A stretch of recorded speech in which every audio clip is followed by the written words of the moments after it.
तो जावा के अंदर एक चीज़ और जो इसको अच्छा बनाती है वो है इसका यूनिकोड सिस्टम। अभी यूनिकोड सिस्टम क्या होता है, तो जो लोग कंप्यूटर प्रोग्रामिंग या कंप्यूटर लैंग्वेज या कंप्यूटर साइंस थोड़ा बहुत पुराना पढ़ते चले आ रहे हैं, उन्हें एस्काई 2 सिस्टम के बारे में आपने सुना होगा। एस्काई स्टैंडर्ड्स यानी कि American standard code for information interchange. आपको पता होगा, जैसे ए है उसकी वैल्यू कुछ नंबर्स में अलग होती है, बी की वैल्यू कुछ अलग होती है। हर एक अल्फ़ाबेट, हर एक नंबर, न्यूमेरिक जितने भी कैरेक्टर्स हैं उन सबकी एक वैल्यू दे रखी है, जिसको हम लोग एस्काई 2 स्टैंडर्ड्स कहते हैं। तो ये एस्काई 2 अमेरिका का बनाया हुआ है। वेस्टर्न यूरोपियन जो कंट्रीज़ थी उन्होंने अपना एक अलग सिस्टम बनाया था, रशिया ने एक अलग बनाया था। तो जब कंप्यूटर प्रोग्रामिंग डेवलप हो रही थी तो हर रीजन का एक अलग स्टैंडर्ड बना था। तो कुछ उनके नाम मैं आपको बताता हूँ, जैसे कि एस्काई 2 या ASCII, एस्काई कहते हैं जिसको। इसका नाम था अमेरिकन, ये एक जनरल नॉलेज का भी क्वेश्चन है कि ये क्या चीज़ है। अमेरिकन स्टैंडर्ड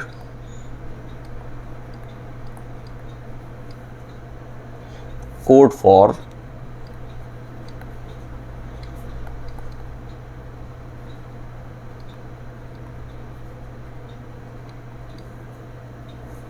इंफॉर्मेशन इंटरचेंज, ये एस्काई 2 है। इसी प्रकार से जो वेस्टर्न यूरोपियन कंट्रीज हैं उन्होंने अपना एक अलग बना रखा था, इसका नाम था ISO। ये ज़्यादा लोकप्रिय तो नहीं हुआ, एस्काई तो काफ़ी लोकप्रिय था। 88591-1 था, ये आपका था वेस्टर्न यूरोपियन जो स्टैंडर्ड थे उनका था, उनकी कंट्री का था।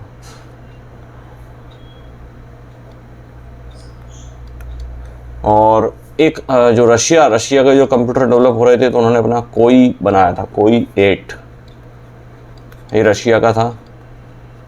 इसके बारे में भी शायद आपने नहीं सुना होगा। और इसी प्रकार से अब जो कि चाइना है, चाइना का एक अलग ही स्टैंडर्ड चलते हैं, इंग्लिश वहाँ चलती नहीं है, तो वहाँ उन्होंने एक अपने अलग ही स्टैंडर्ड बना रखे थे। उसका नाम था GB, एक मिनट नाम याद नहीं आ रहा मुझे, एक मिनट में बताता हूँ। ये GB 18030। और हाँ, और दूसरा इसका नाम था बिग 5, इसको ये लोग बिग 5 भी कहते थे। बिग 5 था, ये चाइना का था। तो ये इस प्रकार से कुछ अलग अलग स्टैंड बने थे। अब समस्या क्या थी कि हर कंट्री के या हर एक एरिया के जो कंप्यूटर साइंस में डेवलपमेंट कर रही, उनके एक अलग वो थे, स्टैंडर्ड्स थे। अब इसका सॉल्यूशन कहाँ से निकला, तो सॉल्यूशन ये निकला कि काम करते हैं कि एक नई लैंग्वेज स्टैंडर्ड हम लोग डेवलप कर देते हैं। तो एक नए लैंग्वेज स्टैंडर्ड डेवलप हुए,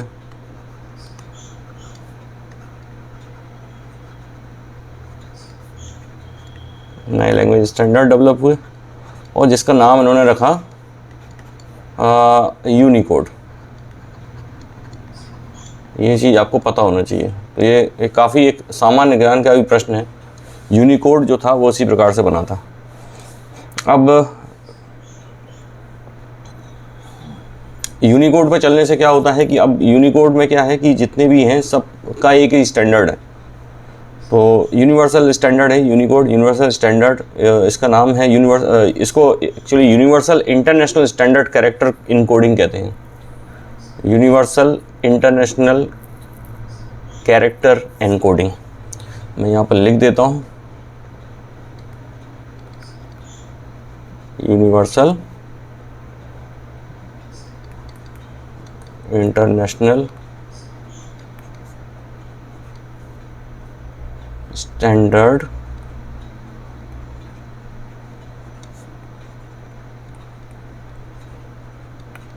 कैरेक्टर एनकोडिंग। आप चाहें तो ये चीज़ नोट कर सकते हैं। और ये जो है जावा में फिर इसी को यूज़ करते हैं। और ये कैपेबल है वर्ल्ड की अधिकतर जो रिटन लैंग्वेजेस हैं उन सबको ये रिप्रेजेंट कर सकता है। तो ये था हमारा ये था हमारा यूनिकोड। अब ये क्यों बताया, इसका भी हमें बारे में इसका पता होना चाहिए, इसलिए मैंने आपको यूनिकोड के बारे में बताया। और जावा, अगर आप कोई बोले आपसे जावा, तो जावा आपका यूनिकोड को सपोर्ट करता है, ये आपको बता देना है।